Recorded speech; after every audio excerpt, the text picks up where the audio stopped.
Great day to you. It's Coach Francis, and I hope you're having an amazing day, whatever day you are watching this. I hope that you have been very productive today in your businesses, or you've had others very productive today in your businesses. I want you to take a moment to take a look at this form with me. If you already have it, some of you may have already received this form from me, or you have your own. In any case, I want to talk to you about the importance of having a pandemic policy and a preparedness plan in place for pandemics specifically. So, prior to COVID-19, many providers did not have a pandemic policy in place. And as a result of that happening, because it threw everyone off, even our regulating agencies. If your state is like mine, it took them forever to come up with guidelines and policies. They were just kind of winging it along the way, which is somewhat understandable. However, we want to get into the habit of always being two steps ahead, if at all possible. And so, if you did not take the opportunity to put a pandemic policy and a preparedness plan in place, or if you started your center after COVID-19, or if you are getting ready to start your center soon, I want you to go ahead and get your pandemic policy completed and your preparedness plan. What you're looking at now is the Childcare Pandemic Preparedness Checklist, which is going to be just as important because it's going to allow you to start brainstorming some of the necessary tools that you may need, some of the necessary information that you're going to need to put in place. It's going to challenge a lot of the thought processes and policies you might have in place now. It's not that the challenge is to say you should remove the policies you have now. It's not that at all. The preparedness plan is going to allow you to think outside of the box in case some of the ideas and strategies and plans you've already written out are not doable. So, let's go ahead and take a look at it. Now, right before I do that, I want to say something to you about the reason why this is important, just in case you're still on the fence as to whether or not you should have a plan in place. So, I'm going to give you 10 reasons why you should have a preparedness plan in place and a pandemic policy in place, whether your state or your regulating agency requires it or not. Number one reason is always going to be first. It's for safety and for the well-being of the children and the staff at your facility. Now, we all know daycare, childcare, early childcare education, daycare 101, as we normally hear it said, is safety. That is safety. It's number one when it comes to caring for children. So that's our primary concern. So that goes without saying. That's the very first reason why you want to make sure you have a pandemic policy in place. Number two is going to mitigate risk. So we already know that pandemics and other types of health crises can pose a significant risk to our childcare businesses. We already know that. But guess what? When we have a plan in place, it can help us to mitigate those risks. So there may be some impending risks that are on its way to us, some disaster, something disastrous, but there are some measures we can put in place to prevent those from even happening. Okay. So there are outbreaks that are scheduled to come as a result of this new variants or new pandemic outbreak that is loading. And I'm not making fun of it, and I won't share here why I'm laughing about that. We want to just go ahead and stick to the point. So, what I'm saying, in order for you to mitigate some of the risks due to possible outbreaks, you want to plan in advance. Number three, legal and liability protection. So again, while your state or your regulating agency may not require it, you may be encountering some future changes in regulations. You never know. You also never know if there's going to be any type of potential legal action as a result of pandemics that could put your business at risk. And so you want to make sure that you have your plans in place.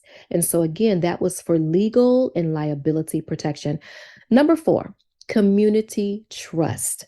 Now, this is important because when you are a step ahead, your community can, and this includes your parents and their in the your students and their guardians and your staff. Really, it stretches beyond your facility or your four walls or your eight walls, however many walls you have. It's going to allow your community to see that you are trustworthy because you take these things seriously. Number five, operational continuity.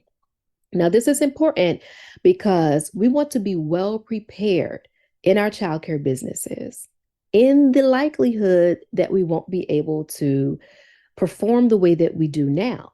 When we have a prepared plan, it allows us to continue our operations to some degree if as opposed to not being prepared. And so childcare is pretty much straightforward. We are an in-person type of service, and so if it gets to the point where you can't offer or you have to close down, that's pretty much our business. However, that doesn't mean you can't continue to provide some form of services. Number six is your employee guidance. Now, your staff is going to benefit from clear guidelines on how they should respond during a pandemic. This is so important. You don't want to wing it as it goes. You want to have preparedness plans already in place, even for your staff. And so, in my Childcare HR Made Easy, I also have my actual um, employee plan. I actually embedded that as well, the one that I use. And so if you need one or if you don't have one, you'll want to go ahead and get that. I'm always going to promote that entire kit because that kit is golden. There are forms in that kit that you never even use or thought of to have in your business. The research behind this kit is extraordinary. So if you do need forms that are directly connected or directly created for your staff. These were forms that they would sign regarding pandemic policies. And so if you need anything like that, of course, it's going to be in the Childcare HR Made Easy kit. So again, this is going to help your team members to flow. Number seven, communication. Now, your preparedness plan includes your communication strategies. We're going to go over that in just a second, but it includes your communication strategies. You want to make sure you cover every single form of communication there could be, but you also want to make sure that you are clear with any of your 5 C's. And if you don't know what that is, I talk about that quite a bit. Your 5 C's are the groups that we serve in childcare, but the 5 groups that you serve in childcare will need to know what your communication plan is so that you will cover all of your bases. And so be sure that you've determined what type of communication strategies you're going to be using and that they are effective. You don't want to give a fluff during critical times. And so make sure that your communication is effective. Inside our Childcare HR Made Easy kit, I give you plenty of actual letters and forms that you can just adopt for your program. They're all editable, which means you can go in, as you know, and make changes or customize them or put your logo on them, but they're already prepared and created for you. Number 8 is flexibility. So your plan is going to allow for flexibility to respond to different scenarios. And so we don't know, it's not always cut and dry, but over time, as you begin to reflect on, check your data for your previous forms, it's going to allow you to sharpen your forms even the more, which actually goes into number 9, which is learning from experience. And so the more you keep that form, it's an actual living document. And many of your documents are living, which means they can be updated and they should be updated and improved based on whatever the real world experiences are that you've had over the years. And so it's going to allow you to learn from every single crisis and refine your response for future incidents, which is going to be great for you. Now, number 10, which is the last one we're going to go over, is your public health contribution. This is amazing to me. All of them are, obviously, but this is great because it allows you to contribute to public health, to all of the efforts that are being put in place from other US agencies. You're going to fit into that same group as your childcare business will contribute to public health efforts. Because you're going to be helping reduce the spread of disease within the community. That's a way to get recognized. Not that you're doing it for that purpose, but trust me, that's a great way to get recognition from your community. All right, so now let's go ahead and take a look at this form that I've been talking about. All right, so here we are. We're taking a look at our child care pandemic preparedness checklist. Now, years ago, I discovered a pandemic preparedness checklist that was for general purposes, but I upgraded and customized it just for childcare. And so this is going to be specific to you. There is not anything else like it on the market that I have found. If you found something great, use that to compare to make an even better list for yourself. So let's take a look at how it starts. Now, this is going to be pretty important for you to know all of it, okay? And I'll go through it as quickly as I can, but you might as well go ahead and consider this to be a training, okay? So, and I'll try to maybe put some checkpoints or stickers in somehow so that if you want to skip around, you'll be able to do that as well. I'm going to attempt to do that. If I don't, you'll just go through the video. And I really recommend going through it anyway, because this is important for you to know, even if you are educating other family providers or other childcare providers who don't have these in place. You can definitely share this. I do recommend that you send them directly to us at Serving Success in Childcare to get the link, because sometimes the links come with other bonuses that you may not have access to if you just send the form itself. So anyhow, our website is always going to be at the top, so you can always visit there to get more training and more information on serving better in your childcare business. So we want to start off from the beginning, which is going to be your inter-pandemic period. So right now and forever, your inter-pandemic period. All right. Now let's go over some of these. Well, we'll go over all of these. This is basically a checklist, as I've already stated. So when you go through, when you print it out, I would laminate it as well, and you don't have to, but when you print this out, use it as a checklist to mark off what you have done, because there's a lot of information here. Okay. Number one, do you have a sick time policy that encourages all ill workers to stay home and does not penalize them financially for missing work? I've spoken to you before about having a paid sick leave option for your employees. But for those of you who don't think you can do it or have the budget to do it, it is doable. I offer this in my program as well. Without any assistance from any agencies. And so, if you want to know more about that, how we were able to do it and not break the bank, reach out to me privately or schedule your strategy call. That way, we can go ahead and put one in place for you. But make sure that you have that in place. If you don't offer it, have that written as well. But you want to make sure that you offer this because it's going to be a benefit if you can, because it would be a benefit to your employees to know that they can still be paid, if not 100%, some percentage to help them out along the way.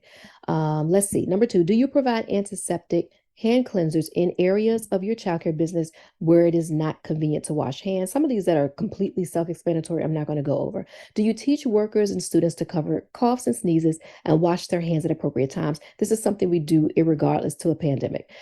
Do you offer employees annual flu shots? I personally do not take flu shots, but I know some of you do, and some recommend this for your employees. And so that's why I have it here. Do you offer your employees flu shots? Or if you don't do that, do you offer alternative health boosters? And so I would incorporate some of that into my program. Personally, I did that for my program, alternative health boosters. Now, do you clean all frequently touched surfaces in your child care program on a regular basis? Again, that is Daycare 101. Have you trained your workers on the basics of infectious diseases and their control? Now, I want to tell you something about this. You may offer some training already with this particular subject, but there are others. If you want to get access to some free training, just as a refresher, we have to get into the habit of refreshing our staff repetitiously with certain topics, certain courses, certain levels of information that we really want them to know without having to run back and get their binders or to look the information up. We've got to get into the habit of training our staff repetitiously. There's nothing wrong with that. The more you study and learn about a particular topic or subject, the more it becomes ingrained in you. And this is definitely one of those topics that you want your teachers, your staff members, your leaders to be well versed in infectious diseases and their control. Again, if you want information or links on how to get free trainings on that, that you can embed into your onboarding or to your up training or just randomly for your team members, then let me know. Do you have a system and tools for timely, honest, and open communication? So I'm pretty sure you already have tools for communicating right now, but consider opening even a more condensed communication style or platform that can be for certain sensitive topics if you need to do that.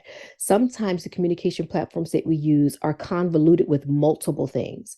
And so if you feel the need to just reduce that a little bit and have a specified place where your team members or even your parents can go to get information without having to weed through a lot of other communications, then consider that. I've said before that one of the platforms that I use with my staff was Band.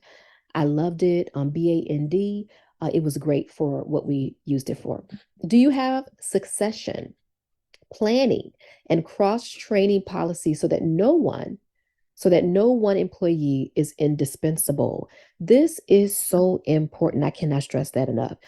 Cross training policies is a document inside of our Childcare HR Made Easy kit. So if you don't have an actual policy in place for cross training your employees, please get that in place now.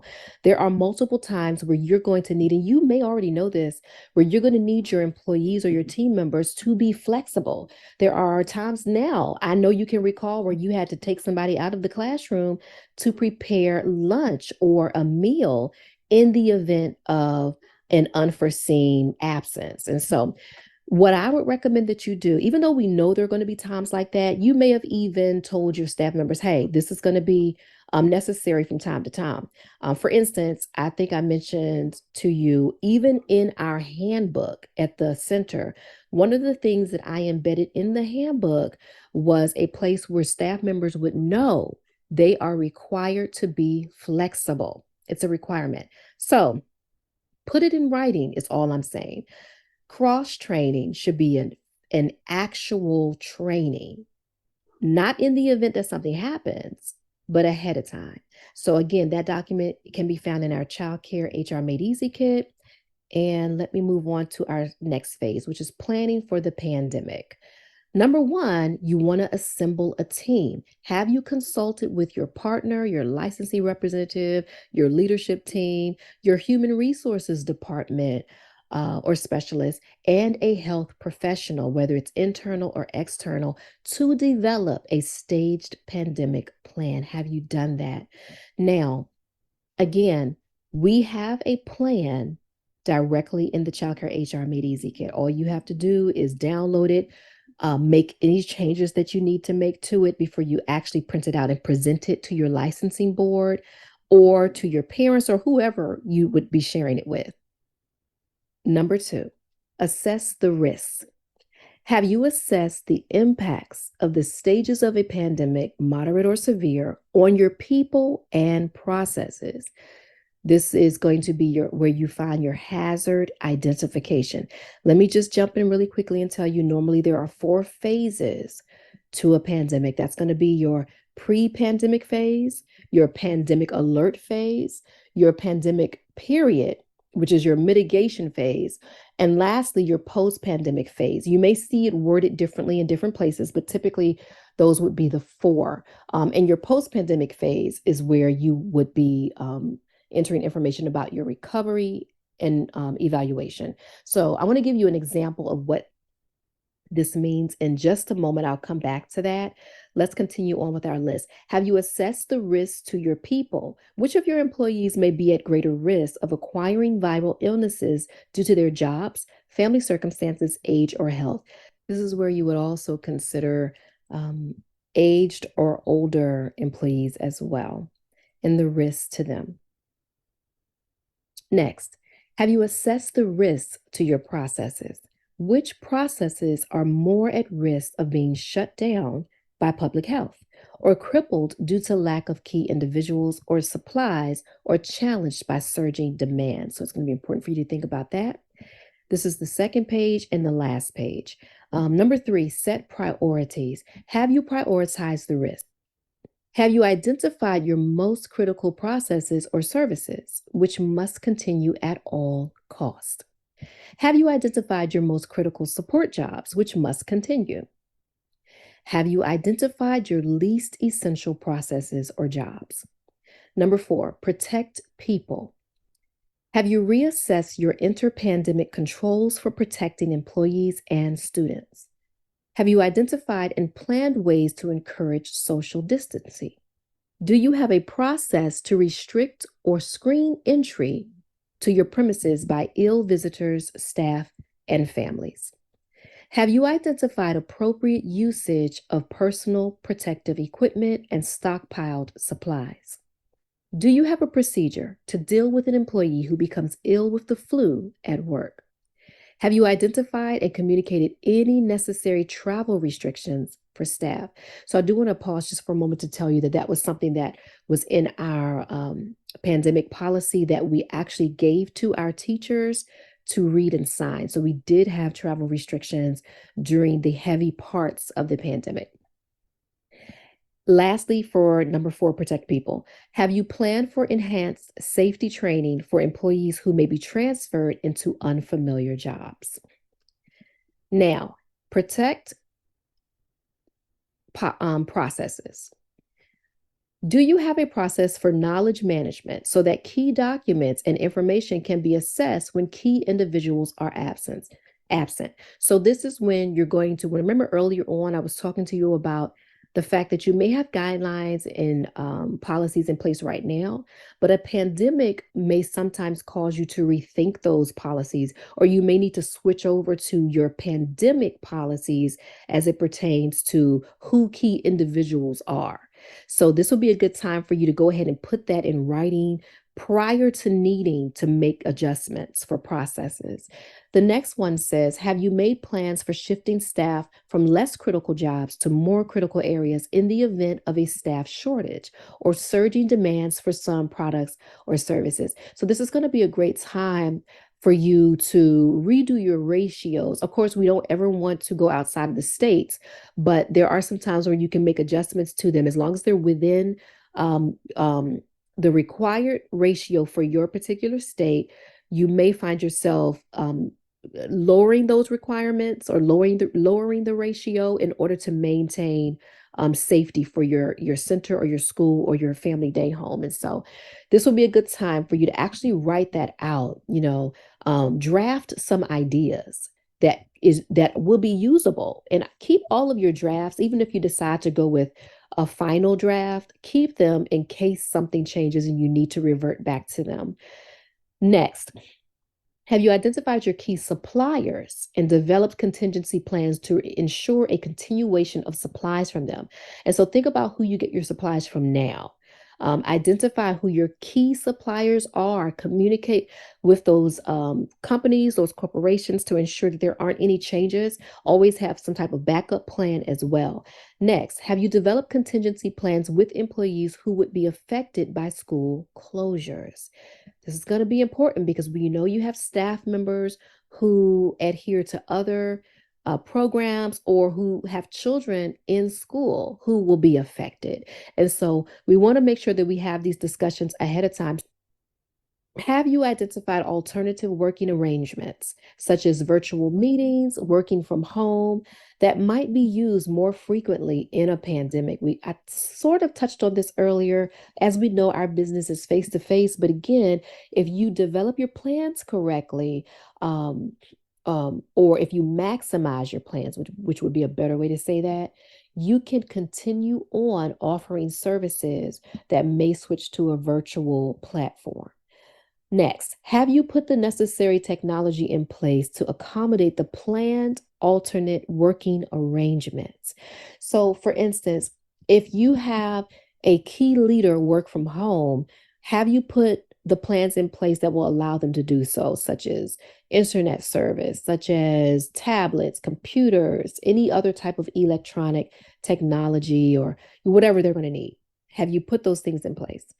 Lastly, for this section, have you identified trigger points for different stages of your pandemic plan? So again, earlier I mentioned to you the four typical stages for a pandemic plan. You may see variations of them, but let me give you an idea of what it means by have you identified trigger points. So let's take the pre-pandemic phase as an example. So a trigger point for the pre-pandemic phase could be regular monitoring of local health updates. And so some of these things you're naturally doing, you just don't know you're following a plan because it's not written down. So that's a trigger point for your pre-pandemic phase. It's just monitoring the local health updates. Now, this is what your action would be. It would be to review and update emergency contact information for, say, your staff and your families. This is going to be a time where you would begin to do that because you're preparing for the next phase, which is going to be the pandemic alert phase. And so, what you also want to do during the pre-pandemic phase is stock up on essential supplies. Now, this also includes your PPE or your personal protective equipment. Let me just give you one more example of a trigger point with the next phase, which would be your pandemic alert phase. So, for the teaching that I'm giving you now, this would be a confirmed case of whatever the illness is that's floating around. So I'll take COVID-19 as an example. So the pandemic alert phase during that time, the trigger point would have been confirmed cases of COVID-19 in the community. So for whatever this next level of um, illness is that is scheduled to appear based on what we've been hearing in the news, when you start hearing about cases, confirmed cases during your pandemic alert phase, that's going to be your trigger point. And what you will begin to do as a result of that is to begin daily health screenings for staff and children. Now, you may already be doing that. I don't know if you may be relaxed on that now, or if you continue doing that as a part of just your child care service, or if you incorporated that during the pandemic and you just continued, or maybe you relaxed on it a little bit. But when you see this particular trigger come up in your pandemic alert phase, which is confirmed cases of whatever it is, you're going to begin daily health screenings for staff and for children. This is also a good time to increase your cleaning, your disinfection frequency, whatever you're currently doing, increase that. You also want to develop communication plans for informing parents about potential exposures. Okay. So hopefully that helps you understand what it means to identify trigger points for each different stage. Go back and rewind and listen to that again. If it wasn't helpful at all, just let me know and I'll break it down a little differently. So lastly, building the foundation. Have you instituted appropriate succession planning and cross training to allow critical roles and functions to be maintained in case of high absenteeism? So that was a mouthful, but when you print out your sheet, you can go over that again and just make sure that you have your planning in place and your cross training in place. Have you identified your chain of command for pandemic emergency? Remember, sometimes the role and responsibilities may change or shift. You may need to readjust them for pandemic emergencies. Have you developed a communications plan for a pandemic, internal and external? Have you discussed issues related to antiviral and vaccine provision for your employees with public health officials? So it's going to be good for you to build connections and relationships with public health officials, and it can be done.